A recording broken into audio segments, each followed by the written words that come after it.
कश्मीर जेह्ड़े भी हुक्मरान रहे उंदा अपने मतलब खास करियै कल्चर गी लेइयै ओह् बड़ी पिच्छे उंदी सोच ही। डोगरा शुरू च गै इक पिच्छे इ'यां पिच्छे अज्ज डोगरी गी जेह्ड़ी मान्यता मिली, मां बोली गी जेह्ड़ी मान्यता मिली 8वें शेड्यूल ते ओह् कसूर साढ़ा गै। और अज्ज एह् जेह्ड़ा तुस प्रोग्राम करा दे हो मिगी लगदा है कि इसलै जम्मू कश्मीर के कोने कोने अज एक ऐसी शख्सियत कन्नै मलाटी होआ दी है जि'नें अस जम्मू कश्मीर दे मीता बचन आखने आं, यानी कि डोगरी विच मीता बचन ते हिंदी च अमिताभ बचन हुंदा है। ते एह् शख्सियत न सुधीर जम्वाल होर, इहदे नां दस्सने दी जरूरत नहीं है। जम्मू दा हर एक कलाकार इ'नें जानदा पन्छानदा है। सब तो पहले गुलिस्तान डोगरी चैनल तुंदा मता मता स्वागत। सभनें शा पैह्ले मैं तुसेंगी और खास करियै एह् जेह्ड़ा प्रोग्राम तुसें शुरू कीता, शुरुआत जेह्ड़ी कीती ही तुसें उस वेल्ले भी मिगी पता है करोना दा टाइम हा जिसलै तुस शुरू होए। और अज्ज एह् जेह्ड़ा तुस प्रोग्राम करा दे हो मिगी लगदा है कि इसलै जम्मू कश्मीर के कोने कोने च और कोई भी ऐसा कलाकार नहीं रेहा होना जिसी तुसें अपने इस प्रोग्राम के माध्यम च रूबरू लोकें कन्नै कराया होग। पहली गल कि मैं शुक्रगुजार हाँ तुहाड़ा। दूआ प्रणाम मेरा तुसें भी और खासकर तुहाड़ा एह् प्रोग्राम दिक्खने आह्ले जेह्ड़े श्रोता न जेह्ड़े असेंगी दिखदे न, तुसेंगी दिखदे न। और बस उंदियां जेह्ड़ियां अक्खां न उ'ऐ साढ़े आस्तै नियामत न। अज्ज डोगरी गी जेह्ड़ी मान्यता मिली, मां बोली गी जेह्ड़ी मान्यता मिली 8वें शेड्यूल च। मैं प्रश्न गै पुच्छने आह्ला हा, तुसें ओह्दा उत्तर आपूं गै देई दित्ता कि 8वें शेड्यूल च डोगरी लियाने आस्तै इ'नें बड़े जद्दोजहद कीती और बड़ा इ'नें उं'दे कन्नै तुहाड़ा भी बड़ा सहयोग हा। अज्ज बड़े बड़े ठेकेदार होर भी पैदा होई गे, पर जेह्ड़ी असलीयत है तुं'दे लोकें दी बड़ी कुर्बानी है इस 8वें शेड्यूल च। पर सुधीर जी छड़े 8वें शेड्यूल च लेआना गै नेही गल्ल होंदी ही, साढ़े इत्थै डोगरी च ओह् तुसें अग्गें होइयै होर इक गैह् पुट्टनी ही। दूरदर्शन डोगरा चैनल ताईं तुस कोशिश करा दे हो। मैं दिक्खो तुसें बड़ा अच्छा सवाल कीता असें कि अगर कोई इस मामले च अग्गें नहीं बधी सके जां अजें भी अस पिच्छे हाँ ते ओह् कसूर साढ़ा गै। ओह्दे च अस सारे गै लपेटे च आई जन्ने आं। लेकिन करचै कि डोगरा शुरू च गै इक पिच्छे इ'यां पिच्छे रौंह्दा गै आया। हिस्ट्री तुस पिच्छे लेई लैओ ना कि स्टेट गै ऐसी रेही ना कि इत्थै जेह्ड़े भी हुक्मरान रेह् उ'नें कदें भी इस पास्से तरजीह नहीं दित्ती कि कल्चर एक्टिविटीज़ कोई इत्थै होऐ। क्योंकि बेसिक केह् फंडा हा कि कश्मीर जेह्ड़े भी हुक्मरान रेह् उंदा अपने मतलब खास करियै कल्चर गी लेइयै ओह् बड़ी पिच्छे उंदी सोच ही, ओह् चांह्दे भी नहीं है। ते इस करी ऐसा नहीं है हर अगर इ'यां गै जियां तुसें इक शुरुआत कीती इस प्रोग्राम दी डोगरी च प्रोग्राम और कलाकारें गी खास करियै ते शेयर कीता, लोकें कन्नै रूबरू कराया, बस इ'यै इक शुरुआत होंदी। तुसें अपने तौर पर कीती ते इ'यां तुसेंगी दिक्खियै असें भी करनी। इ'यां गै जेल्लै सारी बरादरी करदी है ते सब किश होई जंदा। क्या बात है। देखो गलांदे ना कि बड्डे बंदे दी बड्डी गै सोच होंदी ते बड्डी गै गल्ल होंदी है। सुधीर जी सभें घट्ट ते दौड़ ज़्यादा है।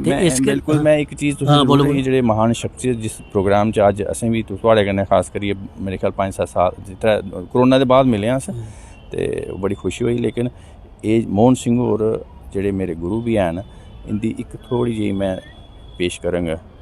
टिच दी मड़े च तंगा चोट चुगियां, टिच दी मड़े च तंगा चोट चुगियां, रोल अदू पे जदू असें भुगियां।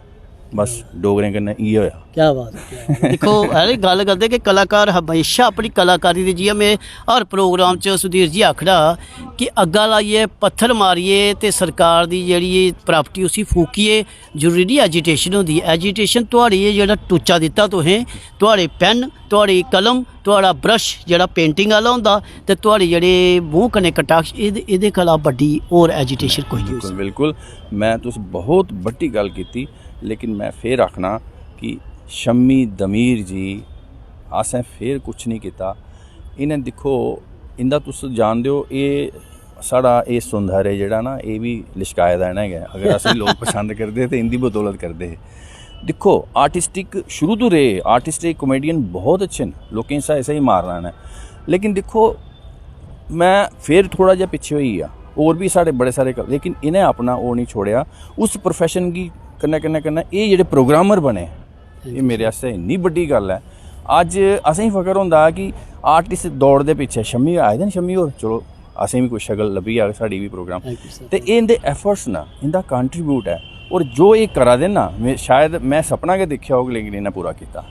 मैं तहे दिल कन्नै इंदा शुक्रिया करना। और मैं आखना भगवान शम्मी होरें गी और मते सारे ऐसे सुझाव ऐसे प्रोग्राम मिल सर तुस दिओ सुझाव दिओ ताकि ਤੁਹਾਡੇ ਸੁਝਾਵੇ ਕਰਨੇ ਆਸ ਜਨਤਾ ਤੱਕ ਪੁੱਜ ਕੇ ਤੇ ਕੀ ਜੇ ਸਾਡਾ ਇੱਕ ਪ੍ਰੋਗਰਾਮ ਆਂਦਾ ਖੱਟੀਆਂ ਮਿੱਠੀਆਂ ਗੱਲਾਂ ਹਾਂਜੀ ਉਹਦੇ ਚ ਅਸ ਲੋਕਾਂ ਸਾਗੇ ਸਵਾਲ ਲਾਉਂਦੇ ਕਿ ਤੁਸੀਂ ਸਾਨੂੰ ਸੁਝਾਅ ਦਿਓ ਤੇ ਅਸ ਤੁਹਾਨੂੰ ਵੀ ਆਪਣੇ ਘਰੇ ਜੋੜ ਕੇ ਤੇ ਤੁੰਦੀ ਗੱਲਬਾਤ ਵੀ ਕਰਗੇ ਇੱਕ ਸਾਡਾ ਪ੍ਰੋਗਰਾਮ ਹੈ ਆਪਰੇਸ਼ਨ ਡੋਗਰੀ ਸ਼ਬਦਾਂ ਦਾ ਵਾਹ ਕੀ ਬਾਤ ਉਹਦੇ ਚ ਅਸ ਸ਼ਬਦ ਦੇ ਚਾਚਲ ਮਤਲਬ ਦਸੀਏ ਖੋਲੀਏ ਡਾਕਟਰੀ ਕਰੀਏ ਤੇ ਲੋਕਾਂ ਦੱਸਣੇ ਪੈਂਦੇ नहीं तुसें इन्नी बड्डी तुसें इन्नी फहरिस्त सामने रखी ओड़ी ना हून ते मिगी इन्नी खुशी होई कि अस भी जेह्ड़े 12 मतलब पिच्छे जिन्ने हून असेंगी लग्गा दा कि नेईं शम्मी होर इस प्रोग्राम दे माध्यम ते है गै न ओह्दे बावजूद भी जेह्ड़ा तुसें मिगी गनाया ना एह् इन्ना किश मी और मी इन्नी खुशी होई ना और मी इन्ना फख्र होया कि वाकई शम्मी जी मेरे अच्छे दोस्त न thank you sir thank you sir ਸਾਡੀ ਕੋਸ਼ਟ ਅਸ ਤੁਹਾਡੇ ਕੋਲ ਅੱਗੇ ਜਾਂ ਤੁਸੀਂ ਕੀ ਸਟੂਡੀਓ ਬੁਲਾ ਕੇ ਇੱਕ ਵੱਡਾ ਸਾਖਸ਼ਕਾਰ ਲੈ ਕੇ ਕਿਉਂਕਿ ਸਮੇਂ ਦੀ ਉਹ ਗੱਲ ਆਂਦੇ ਨਾ ਦੌੜ ਲੱਗੀ ਦੀ ਤੇ ਵੀ ਕਿਸੇ ਦਿਨ ਮੁਲਾਕਾਤ ਹੋ ਥੈਂਕ ਯੂ ਧੰਨਵਾਦ मैं फिर आखना समय नहीं बलगदा समय दौड़दा जिल्ले अस मिले हे हून मिले आं अस ते समय निकली आ इस समय च जेह्ड़ियां अच्छियां गल्लां न ओह् लोकें गी मिलियां तुसें गी मिलियां तुस मी अच्छे एक इंसान दे तौर पर भी मिले मेरे आस्तै इ'यै बड़ी गल्ल है भगवान तुसें सुखी रखे घर परिवार सुखी रखे और ये साढ़ा डुग्गर समाज जेह्ड़ा है एह् सुखी रवै क्या बात है इ'यै कम्म है देखो इस करियै आखदे कि जेह्ड़े शैल मनुक्ख होंदे उं'दियां शैल गै गल्लां होंदियां न एह् सुधीर जम्वाल होर जेह्ड़े साढ़े जम्मू कश्मीर दे अमिताभ बच्चन जुड़े आखने अस बड़े लोग गुलिस्तान डोगरी चैनल कन्नै जेकर कोई होर नेहा तक जां नेही शख्सियत मिलदी उं'दे कन्नै भी गल्लबात करगे साढ़े कन्नै न सुनील होर ते मैं शम्मी दमीर जय डुग्गर जय डोगरी ते जय भारत।